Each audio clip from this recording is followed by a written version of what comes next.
Hello, and welcome to the Slumber Vault. I'm so glad you have found your way here tonight. I know that the world can be loud, and the days can feel full of rushing and doing, especially at this time of year. But right now, there is nothing you need to do. There is nowhere you need to be. Tonight, we are going to leave the noise far behind us. We are going on a journey to the north, to the ancient rugged Highlands of Scotland. We are going to a place where the stone is strong, the fire is warm, and the silence is deep. So take a deep breath in and let it go. Allow your shoulders to drop. Allow your eyes to close. You are safe, you are protected, and you are ready to rest. Our story begins not at the destination, but on the quiet, steady journey toward it. Imagine, if you will, that you are seated comfortably in a large, warm vehicle. The leather seat beneath you is soft and supple, holding you gently as the car moves smoothly forward. You are moving through a vast landscape, the Scottish Highlands in the depth of winter. Through the glass of the window, you watch the world pass by. It is a painting of deep earthen colors. You see the dark heather greens of the rolling moors stretching out as far as the eye can see. You see the soft slate gray of the twilight sky, heavy with the promise of snow. And in the distance, high above the valley floor, you see the stark, brilliant white of snow capping the mountain peaks. They look like sleeping giants resting under the winter sky. You can see the wind out there. You can see it rippling through the tall, dry grass, dancing across the surface of dark streams. It looks wild and untamed. But here, inside your sanctuary, it is perfectly still, perfectly warm. You are merely an observer, safe behind the glass, watching the beauty of the winter evening unfold. The road winds gently, curving around the base of a hill, and then the vehicle begins to slow down. Ahead of you, looming out of the twilight mist, you see the gates. They are tall, wrought iron, black and elegant against the gray sky. As you approach, they slowly swing inward, welcoming you home. The car rolls forward, the tires crunching softly over gravel, a soothing, rhythmic sound. And there it is, the castle. It rises from the mist like a part of the earth itself, a massive structure built of gray granite, solid, unmoving, and timeless. It looks like a guardian standing strong against the winter winds. But it is not dark. Oh no. From every narrow window, from the high towers to the lower halls, warm, golden light is spilling out. It glows like honey, pouring out onto the snow-dusted ground, inviting you in. It promises warmth. It promises safety. The vehicle comes to a complete stop right in front of the main entrance. You open the door, and for just a moment, you step out into the Highland air. It is crisp, it is cold, it kisses your cheeks with a sudden freshness. The air smells of frost, of clean water, and of ancient pine trees. You walk toward the entrance. Before you stand two massive doors made of solid oak, darkened by centuries of history. They are studded with heavy iron bolts, looking impenetrable. You reach out and place your hand on the wood. It feels cool and rough and incredibly strong. You push, and the heavy door swings open on silent hinges, moving with a slow, heavy grace. You step across the threshold, and you step out of the winter and into the great hall. The heavy door closes behind you with a soft, solid thud. And instantly, the sound of the wind is gone. The chill of the air is gone. A profound silence descends upon you. It is not an empty silence, but a comfortable one. A silence that feels like a thick, soft blanket wrapped around your shoulders. You stand there for a moment, just breathing in the space. The scale of the room is breathtaking. The ceiling is so high, it is lost in the warm shadows above you, supported by great beams of timber. The walls are stone, draped here and there with old tapestries that soften the sounds of your footsteps. But your eyes are drawn to the center of the hall. There, standing proudly in the middle of the stone floor, is the Christmas tree. It is magnificent. It must be 20 feet tall, cut from the estate's own forest just this morning. The scent of it reaches you instantly, a rich, intense smell of fresh pine needles and cold forest air, mixing with the warmth of the room. It is the smell of nature brought indoors. You walk slowly toward it, your footsteps silent on the stone. The decorations are simple, honoring the beauty of the tree itself. You see slices of dried orange, translucent and glowing where the light hits them. You see bundles of cinnamon sticks tied with velvet ribbons. And you see the lights. Hundreds, perhaps thousands of tiny white lights are woven into the branches. They do not blink, they simply glow. They look like captured stars brought down from the Highland sky and held safely here just for you. You stand there for a moment, just breathing in the space. You have arrived, you are safe, and the long, quiet night is just beginning. Your attention gently shifts away from the twinkling lights of the tree. You feel a pull, a subtle magnetic pull, drawing you deeper into the room. It is the call of the fire. At the far end of the great hall sits the fireplace. It is cavernous, a massive arch of hand-carved stone, large enough, it seems, to stand inside. And within that stone heart, a fire is living. But this is not just a wood fire. As you walk closer, moving slowly across the smooth, cool flagstones, you begin to notice a scent. It is a scent unique to this wild northern land. It is the smell of burning peat. It is richer than wood smoke. It is earthy and heavy and sweet. It smells of the ancient soil, of heather roots and damp moss transformed by fire into pure warmth. It is a scent that connects you to history, a smell that has filled this hall for 500 years. You step closer, and closer still. The heat begins to reach you. It touches your face first, a gentle, glowing wave of warmth, pushing away the memory of the winter drive.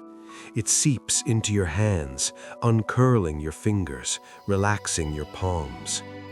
Beneath your feet, the texture of the floor changes. You step off the cool stone and onto a thick, woven rug. It is a tartan rug, dense wool dyed in deep reds and forest greens. It feels soft and yielding under your shoes.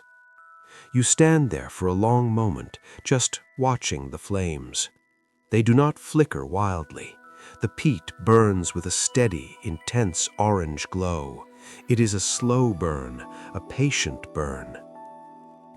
To your left, there is an open archway. Beyond it lies the library. You feel a desire for quiet luxury, for a smaller, softer space, so you move through the archway. If the great hall was quiet, the library is a hushed sanctuary. The walls here are lined from floor to ceiling with books, thousands of them. Their spines are leather, worn soft by time in shades of mahogany, burgundy, and midnight blue. The books act like insulation. They absorb every sound, wrapping the room in a layer of velvet silence.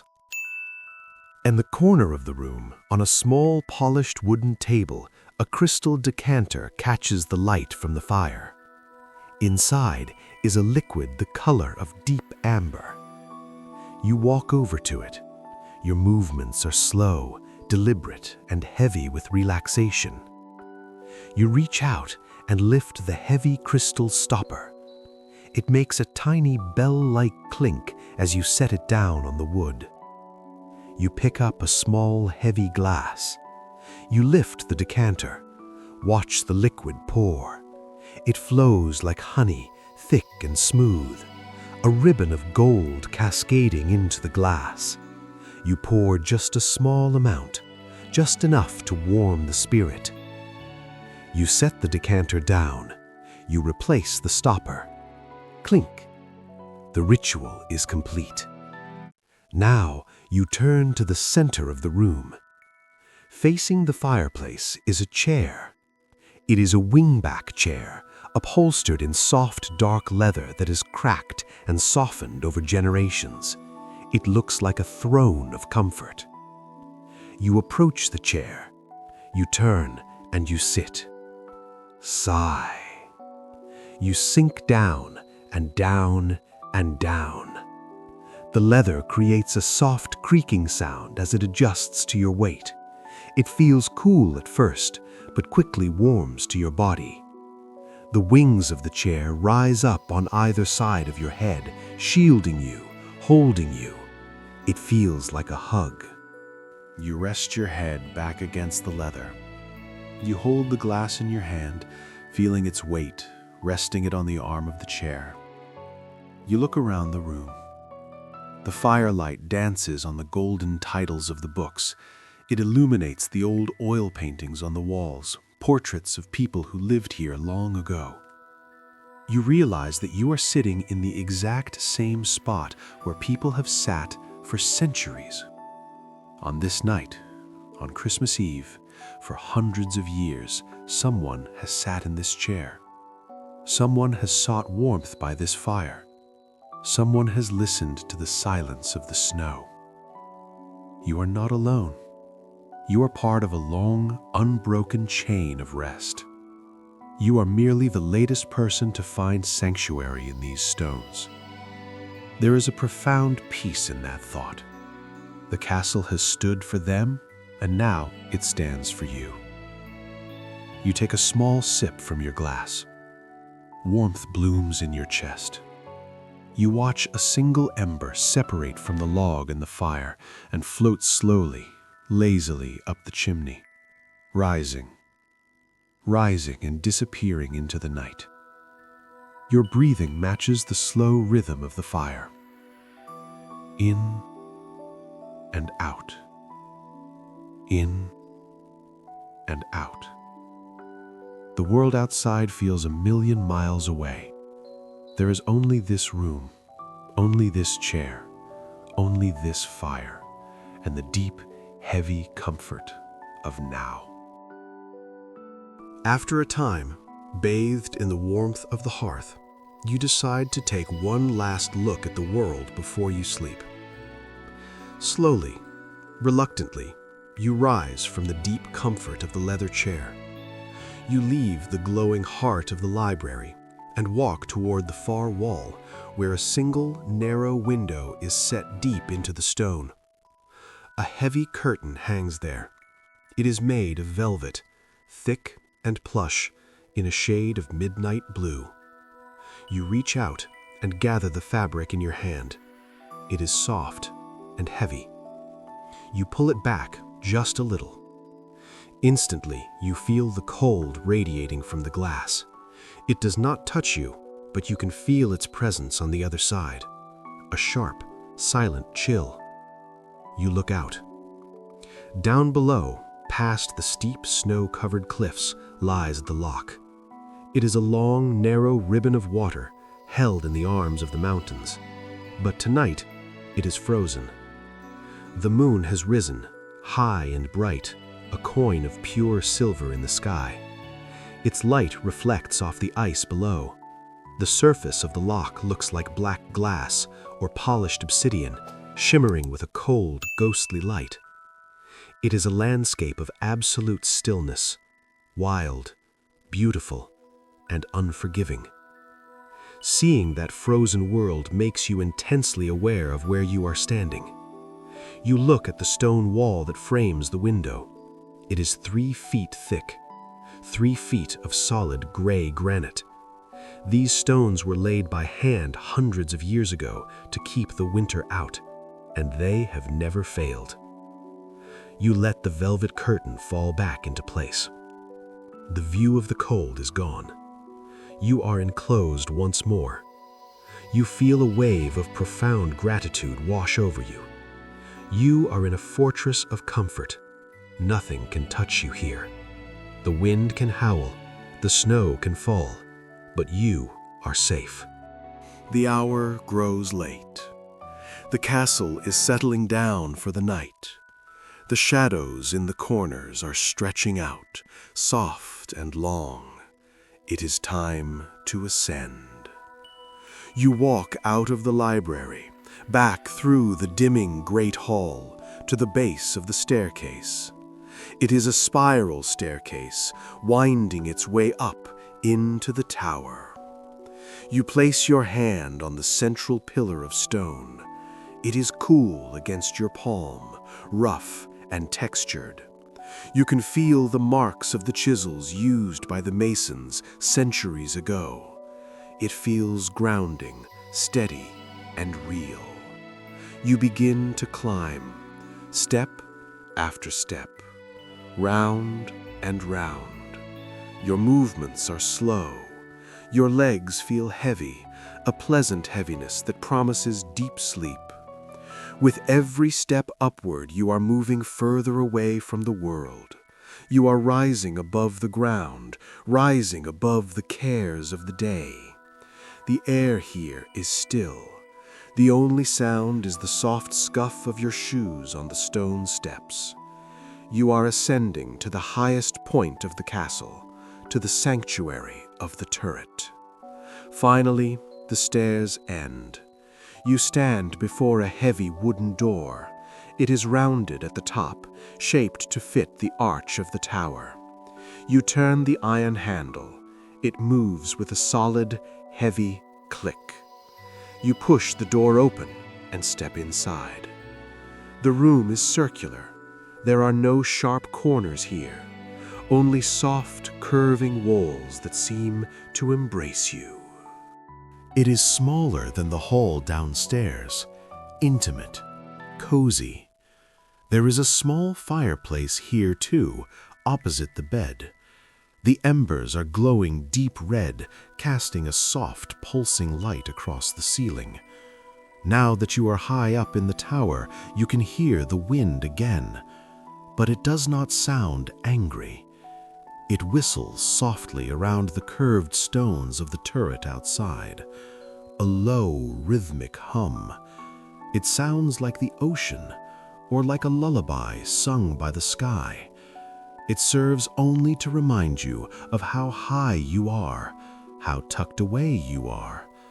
You are suspended between the earth and the stars, a secret room in a stone tower in the middle of the Highlands, and it is all yours. In the center of the circular room stands the bed. It is a massive 4-poster masterpiece, carved from dark solid oak, just like the doors of the castle. It is draped in heavy curtains made of deep forest green velvet. They hang from the canopy above, pooling softly on the floor. You move toward it. You climb up and into the embrace of the mattress. It is deep and soft, rising to meet you. You slide between the sheets. They are heavy linen, crisp and cool against your skin, but over them are the blankets, layers of thick woven Scottish wool. As you pull them up to your waist, up to your chest, up to your chin, you feel their weight. It is a good weight, a comforting weight. It presses down gently on your body, signaling to your muscles that there is no more work to be done. You are anchored here. Now for the final ritual. You reach out your hand and find the edge of the heavy velvet curtain. Slowly, you pull it across. It slides silently on the rail. You pull the other side until the curtains meet. You have created a room within a room, a private cocoon of darkness and warmth. The firelight from the room is now just a faint, soft glow filtering through the velvet. The world is shut out completely. You lie back. Your head sinks into the pillows, soft as clouds. You close your eyes. Listen. Faintly, you can hear the fire crackling in the grate, a soft, popping sound. And faintly, very faintly, the wind singing around the stone tower. It reminds you of the thick granite walls standing guard in the night. They have stood for 500 years. They will stand through tonight. You do not need to watch. You do not need to worry. You feel like royalty, resting after a long, long reign. Your breathing becomes slow, deep, rhythmic, in and out, in and out. Every breath takes you deeper into the mattress. Every breath takes you further away from the waking world. You are drifting now, drifting on a sea of quiet, floating in your tower, held by the stone, warmed by the fire, protected by the night. Deep velvet sleep. Good night. Good night.